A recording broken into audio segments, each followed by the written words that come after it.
Hi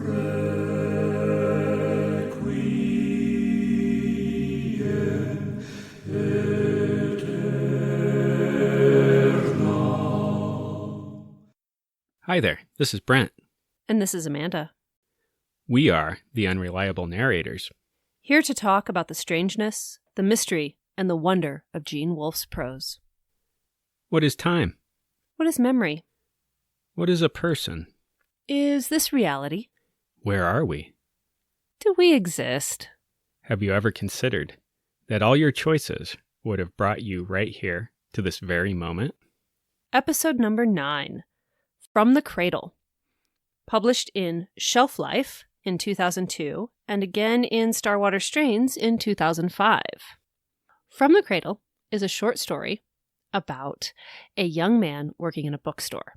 In the course of the action, a customer comes in to sell a used book they call an incunabula, a very old book. And they have special conditions for selling it, that the owner of the book will get to approve whoever buys it. It's put up for sale in the bookstore, displayed open on a stand, and interspersed with the frame narrative about the young man in the bookstore are these excerpts from the book as the display is changed and different pages come into view. The first of these sections is about a dwarf and a sphinx. The second about a prince who doesn't know he's a prince. And then the third about a young man who is supposed to go and become a member of a religious order, but ends up working in a bookstore instead. And then the story closes with the owner of the book returning, and in a shocking twist, she's no longer an old woman who is selling her dead husband's book, but she is a young woman who's looking for her second husband. That's a very good summary. Thank you. Also, I feel like it was a deceptive summary because I feel like this was really dense and I'm not sure where to start. Well, I think we should start with an incunabula. Oh, do you? Well, just because I like to say incunabula. Okay. Well, what is that, Amanda? Well, an incunabula, as I understand it, is a book that comes from the infancy of printing. So the Latin root is infant or child. Mm-hmm. And incunabula are defined as the early printed books from the invention of printing to in around 1440. Okay. To the end of the 15th century, so until 1500. And so there are the early books that were printed. Most are exquisitely beautiful because, of course, early printing needed to compete with the manuscript tradition. And so they tend to have hand-colored capitals, wide margins, and are on beautiful linen paper. Okay. So this is not going to be manuscript, so people aren't writing out things by hand. No, manuscripts are manuscripts. Incunabula are early printed books. So here's a question. Okay. Gutenberg Bible. Yes. Is it? Okay, it is one. That is the definitive incunabula because it is officially the first printed book. Okay. But any book printed up until 1500, and there are quite a few of them, qualifies as an incunabula. Incidentally, a host or two of this podcast may own a page from an incunabula. Not a whole incunabula, but a page from an incunabula, a 1489 printing of City of God. So here's a question. When did we stop using that term? Like, when does one book become not an incunabulum? The date that it changed? Yeah. Is there a technical reason or is there a economic reason?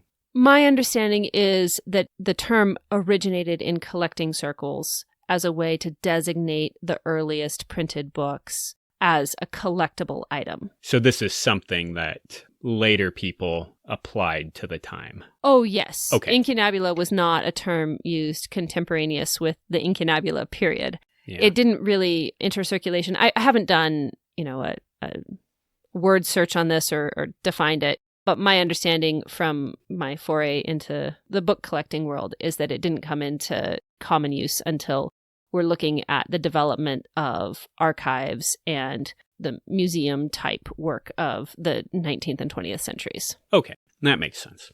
So the book that we're dealing with inside this short story. It's called an incunabula. Yeah.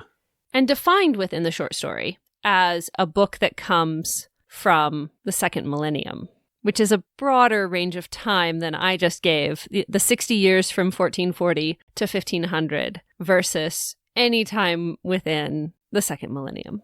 Is Meditations on Middle Earth incunabulum by that definition? No, because it comes from 2001. Oh, okay. So it just barely missed. Okay, but no, I think that's a good call out there because it's in-universe definition. Versus our universe definition. Yeah. Before we get too much further, did you read the introduction by Neil Gaiman? I did. I did too. Okay. Very odd. So last podcast, I had pointed out that Wolfe is able to talk about himself, but not talk about himself. I don't think Gaiman has that characteristic. I don't think so either, because it's about 4 bookstores that he grew up with and were defining moments in his life. However, I don't think he read any of the short stories in this anthology. As far as I can tell, none of the bookstores or his stories about bookstores connect. I mean, maybe we should talk a little bit about that. I've mentioned the title of the anthology that it was published in and purpose written for. Yeah. Gene Wolfe wrote the story specifically to have it included in Shelf Life Fantastic Stories Celebrating Bookstores, edited by Greg Ketter and with an introduction by Neil Gaiman. Greg Ketter, he commissioned the work because he had owned a bookstore for 25 years. Yes, and in fact still owns the same bookstore. Oh, okay. So I did a little research on him because I thought I recognized his name, and he has a fairly famous bookstore that was damaged in the rioting in 2020 in Minneapolis. Okay. So there were 2 incidents around the George Floyd protests. One where someone broke in and looted the electronics that were in the store, but left all the books behind and attempted to set books on fire. But they only lit one book on fire and it put itself out. And so it did not burn. Although in those same riots, there's another very famous bookstore that was burned to the ground. And then a few months later, Ketter and his employee were attacked by a couple of ruffians, and he chased them away with a baseball bat and then reopened the shop as usual the next morning. So I had recognized his name and knew that his bookstore was fairly famous. So this came out in 2002, and now the bookstore is, as far as I know, still open and still running. So he's probably at 50 years now. Okay. Well, at least at the time of the recording. Yes. Okay. So then Neil Gaiman is the one that wrote the introduction for it. And he describes different bookstores, but I'm not sure what we're supposed to get from that other than knowing that Neil Gaiman likes these bookstores. I'm not sure either. So if I'm doing a generous reading, it's that if you expose a child early to books, that child will be interested in books for the rest of their life. I don't really know if that's what he was saying. Right. Maybe he's actually talking about his own fiction, and then these stories about these bookstores are supposed to be informing his fans about turns or something, plot points inside his fiction. I don't know. The introduction didn't do anything for my appreciation of bookstores, which was formed long ago. It seemed to me like Neil Gaiman is a popular enough author, and he was asked to do the introduction for the kind of cover. For the notoriety. Yeah. Let me put your name on the cover. Yeah. So, okay. That's where I landed. I wasn't entirely sure, and I didn't know if I'd missed something, so I had questions about that. All right, so back to From the Cradle. It is the first story in the collection, and so unlike a recent anthology we may have discussed, whoever was in charge of organizing this, Ketter, did a good job in putting the Gene Wolfe selection first. Start with your strongest. Yep. And then end with your second strongest. Exactly. So this short story starts with a quote. It does. Maybe from another book? Yes, perhaps an epigraph, if you will. An epigraph. A woman hath 9 lives like a cat. Wonder what that could mean. I don't know, but it's by John Haywood. Yeah, did you do any investigation into this John Haywood character? I did. Oh dear. This was quite a bit of reading. John Haywood wrote a book and it's a dialogue of the effectual proverbs in the English tongue concerning marriages. It's often shortened to the Proverbs of John Heywood. However, I should point out here that he did not write these proverbs. He was a collector of proverbs. Yes. So he would go out and listen to people in the street, in the market, at church. He had a notebook and he would write all these proverbs down. Right. So what he did is he constructed a 100-page poem where he incorporated all of these proverbs into the poem concerning advice about marriage. And part of the way that he does this is he shows how the proverbial wisdom changes depending on the situation. And so in the poem, everything that is a proverb he heard is italicized. And then his own words, they're in non-italic quotes. The summary of this poem is, and I'm condensing 100 pages down here, but the reason I'm doing this is because I believe it is a background structure for the short story. Okay. If I'm wrong, we can cut this out later if you absolutely disagree with me. I'm sure Wolfe just accidentally put that epigraph in. Well, he often does. Just throwing stuff at the dartboard. So a young man comes to Heywood and he asks his advice on marriage. And Heywood asks him to elaborate on the situation. And he says, well, there's two women I'm interested in. One is a young woman, and she's a maid, but she has no money. She has no connections, but she's very beautiful. And there's other men who are attracted to her. And then he says that there's a rich widow whom we later find out in the narrative. She's probably in her 60s or 70s. She's very rich, wealthy, but she has no looks. Well, she's 70-something, and this is in the 16th century, so... Yeah. Heywood says, well, this reminds me of a similar situation. So then we're a story within a story where Heywood begins speaking about when his wife and him were back in London. They had two neighbors. So one on one side was a man who married a rich widow. And then on the opposite side, they had a guy who married this beautiful young lady. And so they start out with the young maid and her marriage. And so what ends up happening is they get married and then they try to live off love. That's a quote from the... It's a proverb. A proverb in there. Because they're trying to live off love. They have no money. They're constantly running up debt. They took this marriage without the blessings of their families. And so their families are very irritated that they kind of jumped into the situation without any thought for their future. And so then they both separately come to Heywood and like, we have a problem. We need your advice. And so his advice to them is go make amends with your family and see if one of them will take you back in, and then you will have some provision and maybe they can give you a trade or set you up with some money so you can start your own business, that type of thing. Both families are like, you wouldn't take our advice before. And so they toss him out.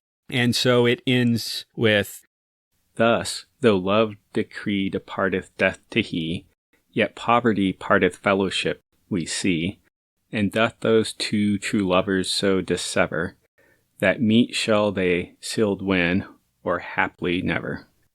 Yeah, they're never going to be happy because you can't actually live on love. Yes. Okay. So that's the end of the first section. Mm-hmm. The man who came to Heywood's like, oh, I'm going to... So, marry the rich old widow. I'm going to... I'm going to go... So his comment is, sweet beauty with sour beggary, nay, I am gone to the wealthy withered widow by St. John. Then Heywood tells him, wait, for I have only told half my story. And so they decide to come back tomorrow and consider that. And hear what it's like to actually be married to the old widow. Here's the description of the widow. I'm sure it's very charming and not at all misogynistic. You would be incorrect. Oh, dang it. Yeah. Okay. 50 year ago, I knew her a trim maid. Whatever she were then, said one, she is now to become a bride, as meet as a sow to bear a saddle. She is, in this marriage, as comely as a cow in a cage. Charming. Yeah. She's described as fat. She has no teeth. Her nose and chin are half an inch apart. Oh, dear. So they can't kiss. Oh, no. And since she's old, she always wants to go to bed early. and she's always cold, so she's always wanting to stay under the covers. Right. The man comes to Haywood and he says, her carrying carcass, he said, is so cold because she is aged and somewhat too old. Somewhat. Yeah. They have problems. And because she starts to bicker with him, he never wants to be home. And because she always wants to be in bed because she's cold, he's like, this is boring. So he starts going out. Right. And because he's always going out and he doesn't feel welcome at home, he starts going through her fortune. Yes. Spends all the money. Yep. And so the widow comes and asks Haywood, what do I do? And he advises her, stop arguing, stop bickering. Then she argues with him. Of course. And says that he doesn't know what he's talking about. And then so later, John Haywood is out on his back porch. And he overhears the conversation where they're trying to make amends. And the widow invites the man, her husband, back in. And he says he's changed his ways. Part of the problem is, though, is he doesn't change his ways because the situation hasn't changed. And so they are unhappily married and they also part. Okay. And so the story ends with the young man who originally came to Haywood. He says, here I was worried that there's a widow and a young maid that men are in line to marry. He's like, I would have married them both, but now I won't neither. Marry either of them. Yeah. Yeah. He needs to split the difference and find, a 40-something woman. Well, so this quote here comes in the middle, and I feel like Wolfe selected the most confusing quote. No. Yes. What? Yeah. It's a section where Haywood and the two couples are at dinner. They've been invited over to the rich widow's house so she can serve them dinner. And there's a series of conversation points where people are talking back and forth. But because nobody's identified at this point in kind of literature, it's he said, she said. Right. Without no dialogue tags that tell you who. Yeah. Okay. So the section, husband, quoth she, ye study, be merry now. And I think this is the maid that's speaking. Mm-hmm. And even as you think now, so come to you. Nay, not so, quoth he. So this is the one that married the young maid. For my thought to tell right, I think how ye lay groaning wife all last night. Husband, a groaning horse and a groaning wife never fail their master, quoth she, for my life. So, yeah, it was a sex joke. Yes. And so part of this is they're the ones living off of love, right? But they're eating at the table. Yes. Of a couple who has no sex life, but they have a lot of money and they can eat well. Yes. No wife, a woman hath 9 lives like a cat, is the response. Well, my lamb, quoth she, you may pick out of that. As soon goeth the young lambskin to the market, as the old ewes, God forbid, wife, ye shall first jet. And I'm a little unclear on what that means, but I think it has something to do with the shearing of the sheep and collecting the wool into a bag. Probably. There's our epigram. Yes. For the story. Well, that's a little light literary criticism, finding this context. Yes, the cats also feature heavily in this poem. Because there's actually a section in there where Haywood's advice to the young man before they go through too much on, it's like, well, who should I marry? And his comment is, well, whoever you want. Like, all cats look gray at night. Nice. I think most people are probably more familiar with that being a Benjamin Franklin quote or pseudo quote. I'm glad you brought Benjamin Franklin up because I was going to bring him up. Oh, okay. Well, just Haywood's back and forth about the age and youth. Benjamin Franklin has a whole essay on why older mistresses are better than younger ones. But anyway. Well, Haywood lands in the opposite, where it's just like, don't even have a mistress or have a wife. Right. Go without, young or old. So that's kind of the framework there. Right, and I think that the broad strokes are pretty obvious here. So Wolfe took the prompt to write a story in a bookstore, and then he was like, well, what else can I write about that's interesting? Yeah. Or he had just read some Haywood, and I don't know, because this is the frame narrative, right? You have the young man, And then the old widow with the expensive book. And she's fabulously wealthy. I think she says at the end, fortunately, I'm terribly rich. Great line. So he marries both the old widow and the young maid because she's had the cell therapy to make her appear young. And so Wolfe is like, it's fine. It was only a problem in the 16th century before we invented anti-aging technologies. Now, if you get a woman with, extensive plastic surgery and who uses lots of face cream, then you'll be fine. I think that's one reading of it. Yes. However, I do have questions around that when we get to the end. I think that makes a lot of sense. There is a ha-ha funny joke, Yep. Where there's the turn where he did marry both women. Right. But I don't think that's all that's going on here. No. So the boy's name was Michael. Yes. We should point out right there that if you've read any Wolfe, here's a biblical name, Archangel Michael, who is like God, is the meaning of the name. But his father called him Mike, his mother called him Mickey, and his teacher, who was both humorous and devout, the burning bush in her thoughts, and Mick when she called him in class. Yes. The burning bush, and that's capitalized. This is Moses, and God is speaking out of the burning bush. Yeah. I think that means something. I don't think I'm reading it in a way that shouldn't be there.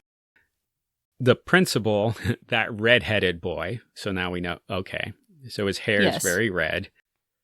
Then there's a funny section in there where it says, a memory for boys' names not being among his principal accomplishments. Groan. Yeah, there's a groan. It's a dad joke. It's fine. It is. It's also comes in later because we learn the principal is actually an AI. Yes. And he finds it odd that the principal and the teacher would treat him differently, given that they're the same machine. And then we have made it all the way into, we made it one paragraph and the epigraph in. And we have lots of things to play with here, but I want to talk about the cat. Okay. Well, her name is Epigraph. Yes. I'm sorry, Epigraph. Yeah, it's two. Yes. I guess her first name's Epi. Her first name's Epi and her last name's Graph. And so in case you weren't paying attention to the epigraph, Wolfe is like, no, you're actually supposed to read the epigraph and pay attention to it. And then he wrapped it in a dad joke, too. Of course, as he would. And then just the number of times that cats come up in Heywood's poem, but then also in the story. The story's dominated by cats. Mm-hmm. So I did like the book here because he was looking for another book as good as Starfighters of the Combined Fleets. Of course, I was trying to see if that was the name of an actual book.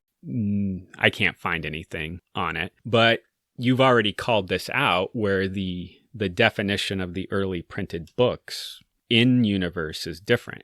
Yes, which means we're in some kind of far future. Yeah. My initial impression is that this was a science fiction story or novel. However, this may actually be a historical work. This could be either a historical novel or a historical text. Yeah. Yeah. Or the thing I thought of was I used to have this really great book. It was called U.S. Naval Warships. And it was this little short hardcover, but it was super fat. And every page was the profile of a warship, and then subsequent pages were all of the stats about these warships. And so Starfighters of the Combined Fleets, it could have been one of those, it's like half it's a history book, or it's like a stat book. Yes, with all of the pictures and description of the different books about airplanes. And you can get a book like this, Airplanes of World War II. Yeah. And it'll be all of the profiles, so you could identify them in flight, and then all of the number of them that were in combat, and the number of missions that they flew, and all of that. So it struck me that it might be something like that. No, that's a good point. And then an old lady comes in a navy blue suit and shiny black shoes. With heels not quite as high as his mother's. Interesting. And then a big gray coat that looked warm. But none of those things were of interest to Michael just then. What was of interest was the bag she carried, which was old and large and real leather, bound all the way around with straps, and plainly heavy. She tried to lift it onto the counter to show Mr. Brown, but could not raise it that high until Michael helped her, scooching down and pushing up on the bottom. Yeah. So I think already we have hints or shadows here of, when we get into this later, about the requirements around selling the book. Yes. We have here that the bag that carried the book looked heavy and she couldn't lift it up. However, Michael, and we assume it's because he's young, but he's able to lift it easily up onto the counter. Yeah, and then describes her a little bit more. She smiles. It seemed to last a long time, but not long enough, which I think is interesting. Mm-hmm. And then she unbuckles the straps of the bags, big black ones that made Michael think of horses. And then he tries to look like a grown-up so that he can be around to see what's so curious and in the bag. Such a great character moment that I think most of us have experienced, where the adults are doing something and it just got interesting. And so it's like, nope, I actually do belong here. Yes. It's like the pretenses that you put on. And I think as a child, it was mostly just being as still and quiet as possible so they don't notice you. Mm-hmm. But there's also just that projecting an air of, yeah, I totally belong here. I love that little detail there. From her leather bag, she took a book of ordinary size with a dark brown cover and light brown pages. Unlike real books, it seemed to have no pictures. Yes, real books. But there was a great deal of writing on all the pages, and Michael was at that age at which one begins to think that it might be better if there were fewer pictures after all and more print, which is definitely an age for a lot of kids. Yeah, I starred that there because I remember going through that with the touch of pretending like you're an adult and then also realizing that pictures take up a lot of page where there could be things that I'm interested in. There could be more story. Yeah. And there's definitely a point I can remember, okay, yeah, these are baby books, whatever. I'm like first or second grade. So it's, it's a little funny looking back on it now, but I loved those two touches together there. Then they notice that, Mr. Brown notices that it's old, and he tries to send her to a different bookseller that presumably deals with more antiquarian books. Yeah, but they don't want it. Yeah, not on the only terms I would offer it. Don't you want it either? But he doesn't know. I don't know your terms. But no, I don't. It's not the sort of thing I handle. I'd want to give you a fair price. So clearly his hesitation here is that he knows it's a valuable book. He knows that he can't give her a fair purchase price for it. Mm-hmm. And, he'd have to borrow money to be able to do that, which is, I don't know. If anyone's ever dealt with used and rare books, it's a real challenge because you have to hold book in inventory for so long that there's no quick turnaround on your investment. So typically, even if you're selling a quite valuable book, unless it's something that the bookseller knows there's a demand for, they're unlikely to advance very much money on it. Yeah. I never could, on anything that was truly valuable, just buy it outright for anything close to what it was worth because the turnover's so slow. Yeah. That's just a sad nature of it because right. You want to put it on the shelf. Right. And the coolest bookstores are the ones that have numerous valuable books. But the nature of the industry is such that unless you have money to burn or money to just sit on for a long time, so you're basically in it for a very late, slow return on investment. Yeah. Or you're very, very fortunate and you happen to stumble across extremely rare and valuable things that you can get for very little money. And face-to-face with a customer across the counter is the hardest. That's the hardest transaction. If you're picking something up at an estate sale or whatever, or you stumble across something at a yard sale or pick it up in a lot at an auction, offering a low price for something in those contexts is just much easier to do psychologically than when somebody brings something in knowing it to be valuable and you have to make an offer on it. But there's just no reasonable way to pay anything close to what the book would actually sell for retail. Yeah. Also, while those may be the bookstores I like to browse, I rarely have the money to come out with very many tomes under my arm. So. Right. You're not picking up Incunabula all the time? No. So I get it from a seller's perspective. Right. I could be buying something that has been sitting on the shelf for 20 years. Yeah, and it could sit there for a very long time. It may not sell in your lifetime. Yeah. I mean, I've been in that boat, holding on to something that had been in my store for decades and never succeeding in selling it. So we go through kind of some banter back and forth. And finally she says, "This old book was my late husband's most prized possession. He loved it." Mr. Brown says, "I understand." He admits he's a collector. And then she interjects, "And it loved him. He said it did." Yeah, so we get an interesting dimension here. I mean, it's one thing when you're buying a widow's box full of her husband's old books. You know, he told me not to... Sorry, a lot of bookseller experience coming out here. But this is just, he told me not to just sell them at a yard sale, that they were worth something. And there's an emotional connection there. She probably didn't, you know, the handful of experiences I had, she didn't care about the books particularly. She just knew that he cared about them. Yeah. And so doesn't want them to just disappear. Yeah. And how do you put a price on vicarious emotional attachment? Right. You can't. And I mean, it's very different from the heir who's like, oh, how many dollars can I get for this? How fast can I turn this into cash? Mm-hmm. But there's clearly the emotional connection going on here. Yeah. So, and she clarifies, he wasn't making a joke. Yes. And she said, "Trust me, we were married for 50 years, so I know when he was serious." Yeah, a nice long relationship. Yeah, so what, that'd put her about 70 years old? 70, 72, something like that, depending on how young she got married. So essentially, she ends up paying him to hold the book, put it up for sale, and then let her make the final decision when someone makes an offer on it. Yeah, which seems like a very odd request. Yes, it's a very odd arrangement. I could imagine hesitating as a bookseller. And the sense that I'm getting is that this book does not fit in with the rest of his collection. He probably has things that are popular, newer, on the shelves. And while he deals in used books, it's not like it's going on a shelf with a bunch of other antiquarian books. It's kind of on its own. I think that's an accurate read because the first thing he tried to do was pass her off. Right, to someone else. Yeah. He ends up agreeing to the terms. Yes. And then Mr. Brown put the brown book open in the window farthest from the door with a sign that he made over it. And when Mr. Brown, after half a dozen nervous glances at the book, gone into his office above the shop, Michael went out into the street and read the sign. Incunabulum, on consignment, make offer. So one thing we get here too is that he's aware that it's very valuable. Yes. He's displaying it out in the window. Yes. And he keeps looking at it because there's liability and cost there. It's so valuable, he's not even sure what he could do with it if he had to pay because it was lost or stolen. Yes. And so the case that it's in and the fact that she paid him money, we're getting this accumulating sense of its value. Yeah.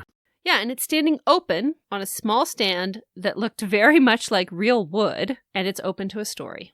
And before we get to that story, I feel like that looked very much like real wood is another call out that either we're in a future where this type of stuff is manufactured or 3D printed, or maybe it's grown in a lab for all we know, but it's called out so that we know it's a little bit unusual. We're accruing details that we are not in our current time period. All right, The Tale of the Dwarf and the Children of the Sphinx. It's a fairly long story, so I don't think we should read the whole thing aloud. No. But it starts off with a dwarf who has been making his life begging and stealing, and he gets thrown out of a village. And so then he lays down on the ground and falls asleep and has a dream. Yeah. Did you look up any comments on this? No, I didn't. Okay. I just read the story. After I read it, I looked up comments and I found one comment on Reddit discussing this story. Okay.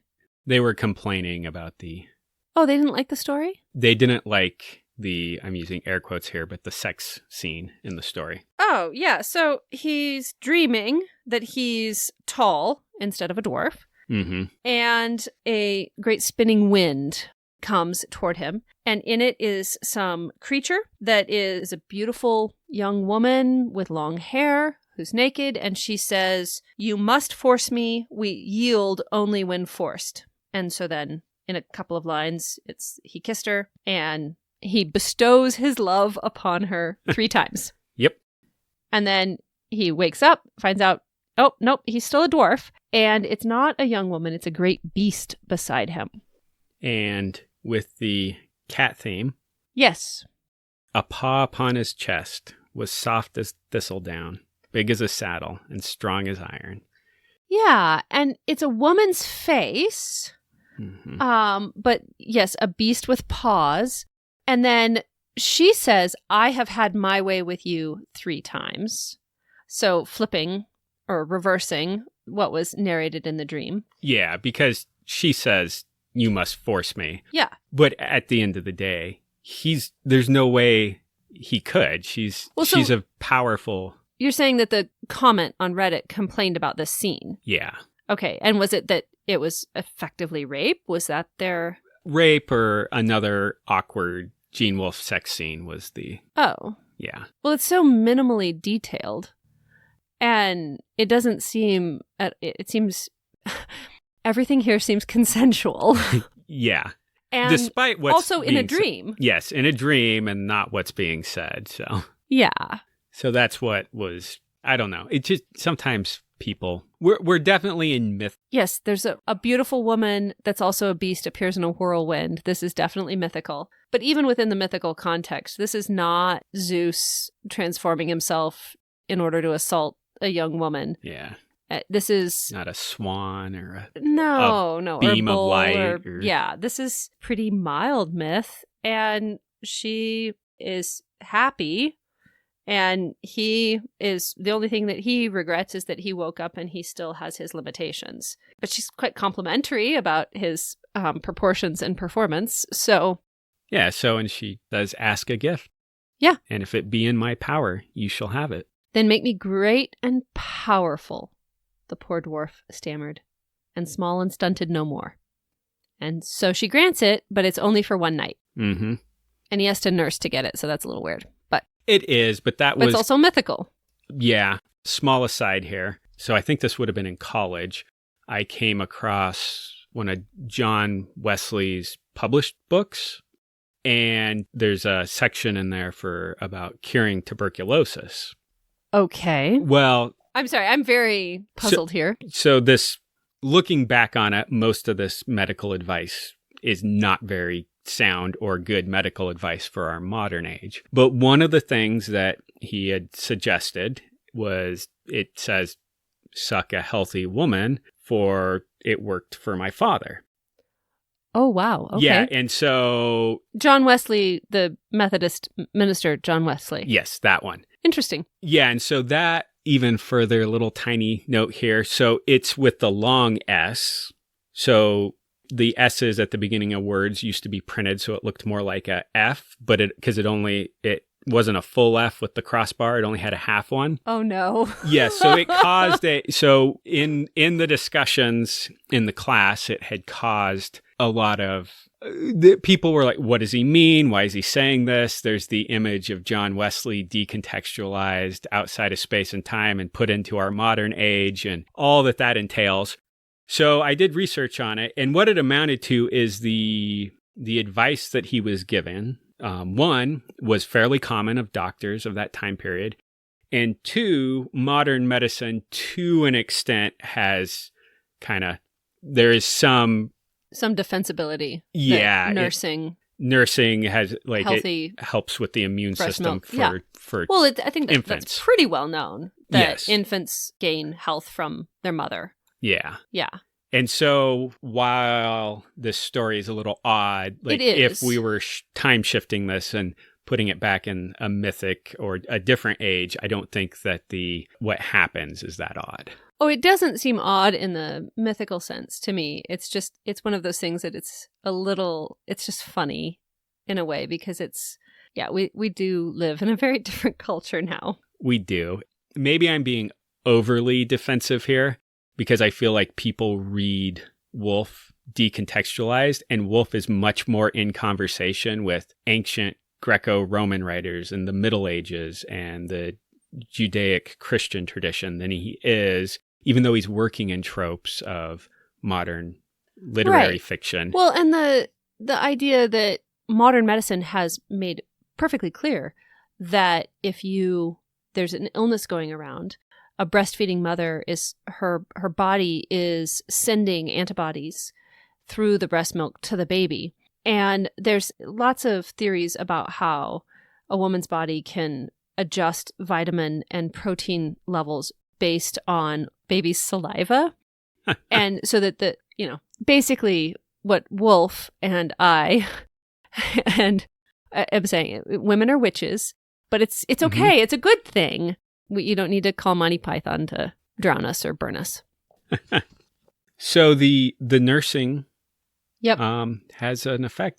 Yeah, he becomes extremely powerful and tall and large. Yeah. He's as large as she is. Yeah, and he roars. Yes, and he seems to be very happy about that. And he goes back to the town that kicked him out. To take his revenge, right? Yeah, but then he flips the roof off of one house and he looks down and there's a man who's afraid and his family's in there and they're afraid. And the man was too weak with fear to hold his spear. And then he pitied them. Yeah. So now that the situation's reversed. Right, now that he's the powerful one, he doesn't actually want revenge. Yeah. He just goes away. He does. Then he and his mate bounded whole leagues and raced across the desert and reached the mountains, bounded from rock to rock there, glorying until the sun rose. Yes. So then she leaves him, but not until she tells him how it would be with him, which is excellent phrasing, archaic and wonderful. Mm-hmm. And gives you fair warning of what happens next, which is that he vomits up children. Yeah. As one does. Did you have thoughts about that? Not particularly. Oh, okay. Although, male of the species giving birth is always a little weird. I don't know if you've ever seen a video of the male seahorse. Yes, I have. And and I'm glad so viscerally disturbing to me. I'm glad you brought that up because that wasn't one of the ones that I had even thought about. Okay. So I attached this to a different thread. Oh, okay. So the Sphinx is usually known for her wit. And one of the most famous, I think I'm okay with saying famous examples, is so she would sit outside the city and ask riddles. And then if people couldn't answer them, she either threw them into the sea below or would eat them. And then so like the famous riddle, like what walks on 4 legs in the morning and 2 midday and then 3 in the evening. And then the answer is a man because infant, upright, and then with a cane. And then, so I'm going to make 2 more leaps here. So in the beginning, the Phoenicians invented the alphabet. Yes. Sorry, go ahead. In that mythic, the Greeks and the Romans and the Egyptians, the wisdom is it's feminine. But then also in the Jewish tradition, wisdom is feminine. So if you look in Proverbs, wisdom is a woman. Wisdom is a woman. She sets her table. Yeah. What I think a lot of people find is an odd twist is that then Jesus himself, sometimes because he's wisdom, he refers to himself as a woman. And one example is where he says he's a hen calling the chicks, "Oh, Jerusalem, why don't you come to me?" So you have wisdom personified as a woman, but it's not that unusual in the time for even a man to refer to himself in the feminine. Yes. When identified with wisdom. When identified as wisdom. So I think here we have the Sphinx is supposed to be identified with wisdom because with wit. Because the Sphinx, Yeah, wit, riddles, that type of stuff. So while I missed the seahorse, I did look up about creatures that give birth from their mouth. Yes. And there are 2. So, like creatures or cryptozoological creatures? Plenty the liar, like plenty the unreliable types of. Yes, like, okay. Yeah, so we're more in like crypto. Yes. So one, I don't think it's relevant, but just because there's so few. You have a completist impulse, you're going to go ahead and tell us. It's crows. Ravens were sometimes thought to be, Aristotle said, no, that doesn't make any sense. That's just part of their mating ritual. And so they're doing their dances and tapping their beaks. But the other one's the weasel. Oh, interesting. Yeah. The way that this gets kind of moved and encapsulated and probably in a way that would be interesting to readers of the Book of the New Sun, but there's different ways. So there's like the literal meaning, and there's a metaphorical meaning and a spiritual meaning. So the weasel gets identified with birthing from its mouth because it listens and it's through its ear. And then when it gossips, so it's gossiping, and then it brings forth its children. And I think that's what we're supposed to have in mind as we read this, but not in a negative sense, because it's the Sphinx whose wisdom, so he takes wisdom into him, and then he births out his children. Right. Especially with the way that this story ends, I think that is we're supposed to have the weasel in mind, but not as gossip. Not in a negative sense, as the production of words. Yeah. Well, and the first child is named Pen. Yes. Because his birth had been foretold. Right. Mm-hmm. For those of us who listen to The Dead Man, just want to point out that there's a crocodile in this story too. Well, a fear of crocodiles, but... Oh, excellent. Good to know. Connections everywhere. Yeah, so he gives birth to 3 children, 2 boys and then a girl. And then he picks them up, he carries them, found, begged, stole milk and blood on which he fed them. So when he picks them up, just to tie in another cat theme there, as some other might hold a litter of kittens is the way he holds his children. Yeah, we got to get the cat reference in here. Well. Sorry. Well, we like cats around here, right? I do. Okay. There's a fairly large section here about how they're living and they're eking out an existence. So they've inherited their father's way of life, where he's stealing, and then they're doing similar things where they get in trouble because they're stealing from other people, and it's a hard life. But one of the things that he tells them, because they ask about their mother, and he's like, no, she's great, she's powerful. But they don't see her. Yes. So then one day, and it's not entirely clear here, the children are older, though. Yes. They go out to the desert, and he calls for her. Right. And the other people hear him calling, and they don't realize it's him, the dwarf. Well, and I love how, and this came a few lines earlier, small though he was, his voice was large and held the pain of 1,000 beatings and the pain of a lover who knows that love is past. Ugh, so good. Yep. But then also something there too, when with words, like we get a change in the words there, and word is tied back in with wisdom and with logos. Yes. So there is I feel like we're seeing part of the change, that these are the first, not necessarily the first, but these are parts of that change that are coming. And then they talk back and forth about, oh, well, we won't leave you, Father. And then it's like, well, if Mom doesn't come, I'm going to go work on the ships and various I'm going to have a things. career and I'm loyal to you. And if our monster mother doesn't come, yeah. But then she does come. Yeah. Even though they said that they weren't going to leave him, they go. Well, yeah, her coming transforms them. Yeah. And ennobles them to be like her. Yes. But then his daughter, she turns around and she beckons for him to come. Yeah. Glances back for him. And then in a great word choice, and he bounded after her. Yeah. He's a cat now, too. Yeah. As a cat. They're all cats together.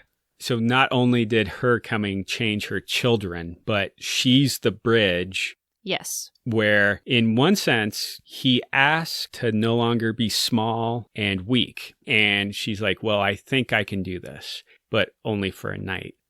And he views that as the end of, it's like, oh, well, I got to run around and we knocked the roof off the house, but I ran up to the mountains with you.